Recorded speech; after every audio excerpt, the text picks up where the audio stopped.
Hello, my book babes. We are halfway through the year. I finished 128 books, and I thought I'd share with you my top 10 favorite books I've read so far in 2026. We have a huge mix of genres, all different types of authors. These are just the books I'd recommend to you if you want to have an amazing reading year this last half of 2026. We first have to start off with my Infinity Star reads. I don't know how you guys do your rating system, but for me, I go above a 5-star because there are just some books that are stitched into the fabric of your soul, that change you as a person, that you have to annotate because you're so inspired by the writing or dialogue. And that's what these books are for me, these three so far this year. This should surprise no one if you've been watching my channel at all. Immaculate Conception by Ling Huang. This is a speculative fiction, sort of dystopian as well. You follow two women who are in this society where they are separated between lower income people and higher income people. And our main character, Ekna, is an artist and she applies to go to an art school in the higher income area where she meets other main character, Matilde. They start an obsessive friendship, Ekna more than Matilde, and they become extremely close as Ekna helps Matilde through her depression and trauma. But as they progress through this art school and Matilde gets actual world-renowned success, Ekna gets jealous. She feels left behind and she will do anything to tether Matilde to her. Introducing the sci-fi development of the procedure known as scaffold. This is a procedure where they literally implant these metal bars into your forehead, into your brain, and it allows the people who do it to see into each other's memories. And the idea behind it was to experience someone else's trauma for them, to hopefully eventually help them overcome their mental health issues. And as Matilde experiences great trauma throughout her adult life as well, her and Ekna do this procedure, and Ekna obviously abuses this right, and things just go too far. This book explores female friendship beautifully, obsession, the blurred lines between love and possession. And I feel like this book really explores the concept of jealousy and desire so well. I just absolutely loved it. If you're looking for your next speculative fiction with sci-fi elements, definitely pick up this book. The prose is incredible and it just means a lot to me. Once again, no surprise here, Fruit Fly by Josh Silver. I have yapped about this book incessantly and I'll continue yapping about it because, like I always say, this is in the running for book of the year.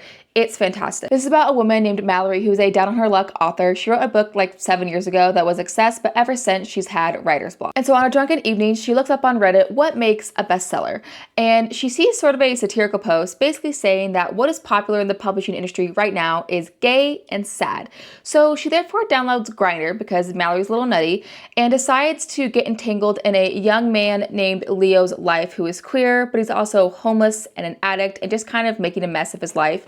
And Mallory, under the guise of helping him, uses his backstory, his trauma, to produce a book for her next bestseller. The commentary of the publishing industry is Yellowface by R. Kwong-esque, except this book is a lot darker and grittier and touches on a lot deeper themes. I thought the way Josh Silver wrote about addiction and homelessness, mental health rep, especially anxiety, and even abusive relationships was so immersive. I mean, my skin was crawling having to read this book. I had to put it down because I was so stressed, but then I had to pick it back up because I was so enthralled. It's absolutely nutty. It's very diabolical. It's very absurdist in some way, but it's also very honest and raw. And yeah, I just absolutely love this book. What can I say? I won't stop talking about it. I think if you're someone who likes a little bit of satire in the book, likes comments on the publishing and book industry, and you want to read a book where both characters are unlikable in their own way, and it's kind of like an unrelenting force meets an immovable object, you will love this book. And my last Infinity Star of the year so far is Daggermouth by H.M. Wolf. This is a dystopian romance, and it is just breakfast, lunch, and dinner scrumptious, you guys. I loved it.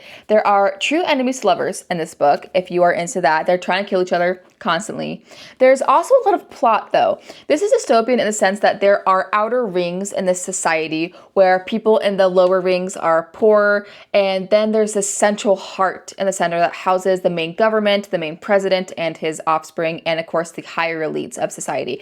It's very Hunger Games-esque in the system of oppression. You have our main character Shadera, who is a mercenary. She is a bounty hunter, and one day she gets a request to kill the son of the president, and his name is Grayson Sorrell. But as she breaks into the heart and she has a gun pointed at Grayson, she can't shoot. And in the meantime, she gets surrounded and basically forced into a political marriage with Grayson, with the president thinking that if he forces this huge name in the lower rings, this bounty hunter, and presents her as she is now on their side with marrying his son Grayson, he will gain more power and crush a rebellion. But this book has so much more than just the romance, just a little bit of spice. It also has so much plot. There's that theme of rebellion, but also feminine rage, secret identities, betrayals. It's all packed into this book. And the next book, I don't think it's coming out this year. I think it's coming out next year.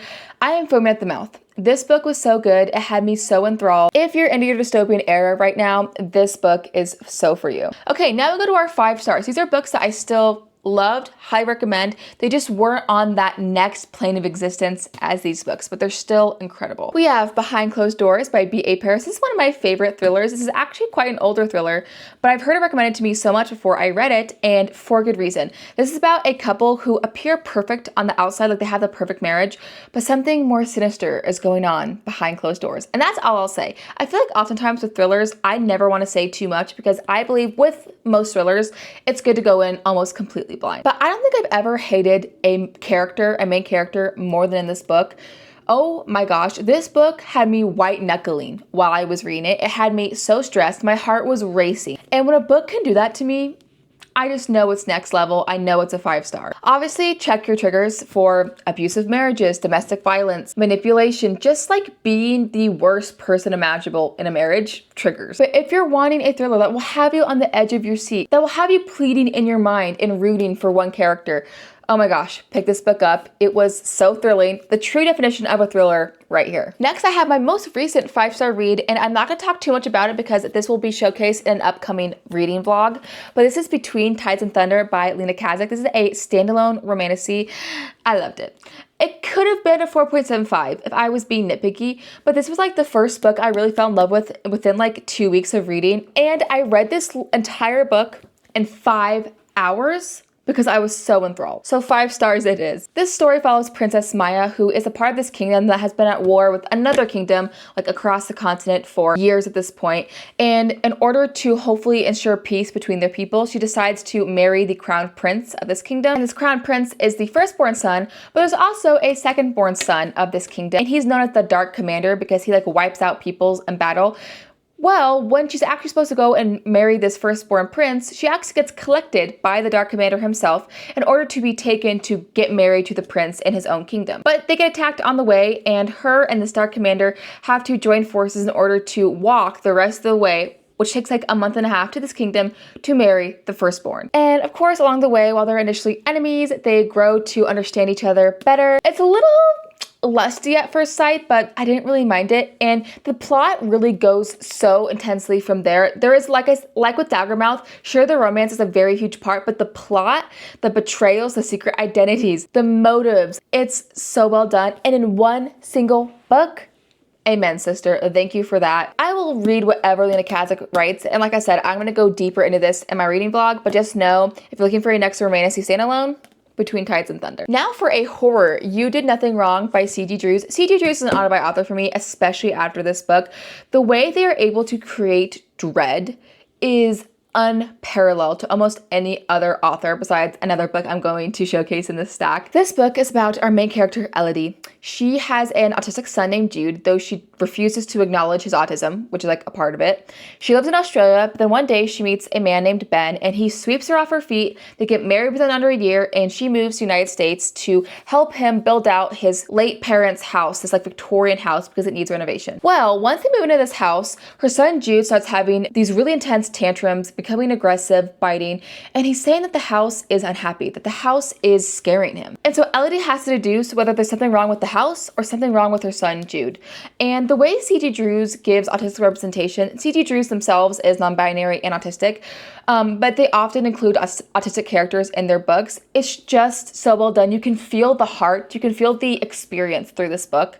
And initially, you're feeling very sorry for Elodie because the way that C.G. Drews portrays the son Jude, it's just so intense. It's like as if he's having a meltdown every hour of every second. Your nerve endings are shot. It's as if you had a baby crying in your ear for like 10 hours straight. Like that's how you feel in this book with how Jude acts. But then C.G. Drews slowly pulls back the layers and you realize that there's more sinister and fucked up shit to do with Elodie and her husband Ben than there ever was with Jude. And so as the story goes along, you begin to question who's hurting who. Who's the real villain? And is this house actually haunted? Or what is going on? And yeah, this book is diabolical. If it's a little slow for you in the beginning, just push through because the ending, I had to stare at a wall at the ending. And I mean, can we just have a moment for this beautiful edition from Owl Crate? Are you kidding me? This book is stunning. If you're looking for your next haunted house horror, your next fucked up family dynamics horror, pick this book up. Though, do be warned, it is absolutely diabolical. Left me staring at a wall. Could not process for like a day. But sometimes that's what makes a book so special. My next 5-star read is The Night and the Moth by Rachel Gillig. I mean, this book is already so beloved, and it's having its second book come out at the end of September. I am so excited. This is a gothic romantasy, and I feel like where this book really shines is how unique the magic system is. This follows our main character, Sybil, and she is what is known as a diviner. She operates out of this religious kind of cult, and her other diviner sisters see visions through these gods known as omens. One day, a king from one of the lands comes to get his omen, and it's there she meets one of his knights, Roderick, who is rude, devilish, and unlike anyone she's ever really met because she never really leaves the religious compound. But one night, her sisters start going missing in the middle of the night. One by one, they're picked off.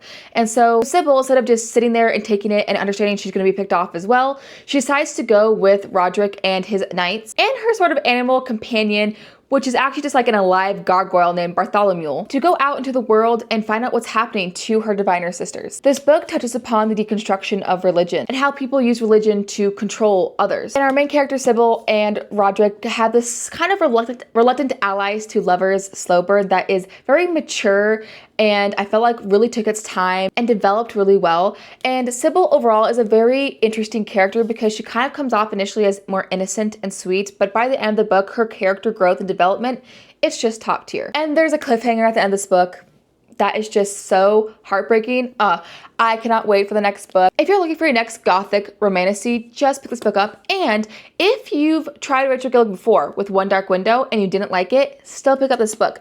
I DNF'd Rachel Gillig's series, that little duology, One Dark Window. DNF'd it. Didn't vibe with me. Picked up Night and the Moth, and I'm obsessed. So don't let her other works steer you clear if you've been wanting to try The Night and the Moth. And I have another horror for you, and that is We Used to Live Here by Marcus Kleber. Marcus Kleber is an autobiography author for me. While I did not like his newest release, The Caretaker, as much as this, his writing is incredible. It's very immersive. I had never felt so creeped out while reading a book before I had read this. This is half haunted house horror, half the people in front of you are not really the people they say they are horror, which to me is so creepy. You follow a lesbian couple who flip houses, and one night while one of them is out doing grocery shopping and the other is at home, she gets a knock on the door and sees a family, a husband, a wife, and 2 children. And the husband says, "Hey, I used to live here. Could I just show my family around real quick just to show them where I grew up?" And initially she's like, I don't know about that, but eventually her people-pleasing ways get the best of her, and our main character lets his family in, and the plot goes from there. Like I said, this book was just so creepy. It left me with goosebumps. It terrified me. I had to put it down because I was so creeped out, but I had to pick it back up because I was just needing to know what happened. And for me, every step of this book is perfection. I'm not gonna lie, there's a lot of people that critique this book, especially the ending, but when I reflect back on the ending, I remember feeling like, oh yeah, like that ending makes sense. So I don't know, I must just be on a different wavelength than most people with this book, but I absolutely loved it. And this, again, solidified Marcus Kleber as an autobiography author. I will read whatever he writes. I highly recommend We Used to Live Here. We're down to our last 2 books, and this next one is a historical fiction, Burned Down Master's House by Clay Cane. As you can see by my tabs, I absolutely love this book. This book is dark, it's heartbreaking, it's very surreal, but it's absolutely necessary. This is technically 4 interconnected standalone stories about slavery, uprisings, and rebellions. However, the interesting part is that it's inspired upon real life slavery, uprisings, and rebellions from our own history that inspired these stories. There's a foreword and an afterword that Clay Cane writes that are so impactful. I've never read a book before where every single sentence in the foreword, the acknowledgments, the actual stories, and the afterword, and the acknowledgments all meant something and were impactful in that way. Like I said, do check your triggers because there are some very upsetting things that happen in this book. I mean, it's talking about the absolutely revolting practice of slavery and what slaves had to endure. And I just think it was so unique because not only did it touch on what they had to go through, but it also touched on very unique things, such as the last story touches upon a Black slave owner that they've subjugated his own people to bend to the proximity of whiteness he was so desperate to achieve. And stuff like that you never even think about, but it is inspired from a real Black slave owner. So yeah, it was just absolutely incredible. It really opened my eyes to new things I didn't even know. I think if you're able to stomach the disgusting, horrible things that slaves had to go through during this time, which I feel like as white people we should, because this was reality, you will be so impacted by this book. It's very special. Highly, highly recommend. And last, but certainly not least, we have The Poet Empress by Shen Tao. This has had its moment on all social media platforms, and rightfully so. This is a fantasy standalone. Gosh, you just gotta love it when a standalone really knocks it out of the park. This follows our FMC Wei Yin, and her family and her people are going through starvation and famine. So she agrees to try out to be a concubine to a prince heir who is known as being super bloody and cruel and dark. And against all odds, he ends up choosing her to be his concubine, and she has to suffer at the hands of this man, all while trying to figure out a way to kill him in the end, using a very interesting magic system in this book called Litromancy, where they use poems as sources of magic, which is super cool. One thing I love about this book is that the FMC Wei Yin, she's more on the softer side. She's not this super exuberantly extroverted, obviously strong, physically powerful FMC that I feel like we do see a lot in romantic fantasy or standard fantasy, which is not a bad thing at all. However, I found that it was interesting that we explored her softness, her demurity, but she had this internal strength and smartness and wit and intelligence as well. And I think that's just so unique in a story. And also the ending of this book was so unique to me. You expect it to go one way that most romantic fantasies would go. Ending is why this book is not a romantasy. It is a standard fantasy. I just love the fact that Shen Tao does not excuse terrible men behavior. Like, I would check your triggers with this book because it is very dark. It's very gory at times, actually. And Shen Tao does not shy away from the brutality of this main male character that we are reading about and what he does to our FMC. So while I do say check your triggers, it's not like it's uber detailed. I don't want to scare you off, but it is dark. It is. And I just think it was masterfully done. Masterfully. It was so unique, and I think Shen Tao, again, is now an auto-buy author. Whatever else she puts out, I know will be stunning. All right, you guys, this is my stack, if you can see them all, of my favorite books so far in 2026. The year is halfway done, and I am attempting to make July the best reading month of my life. And you will see my first week of my attempt at making that happen in a reading vlog very soon. But honestly, looking at this stack, I'm just reminded about how many great books I've read so far. June was a little bit mid for me, so I kind of felt like, oh God, like, are there any more good books out there? But then looking at the stack, I'm just like, oh, there's so many spectacular books and spectacular authors. Let me know down below, what's your favorite book you've read so far this year? And have you had any disappointments so far this year? I want to know. I hope you're having an amazing day or night wherever you are. I hope you're about to read something absolutely scrumptious, delicious. I want that for you. And I will see y'all in my next video. Bye.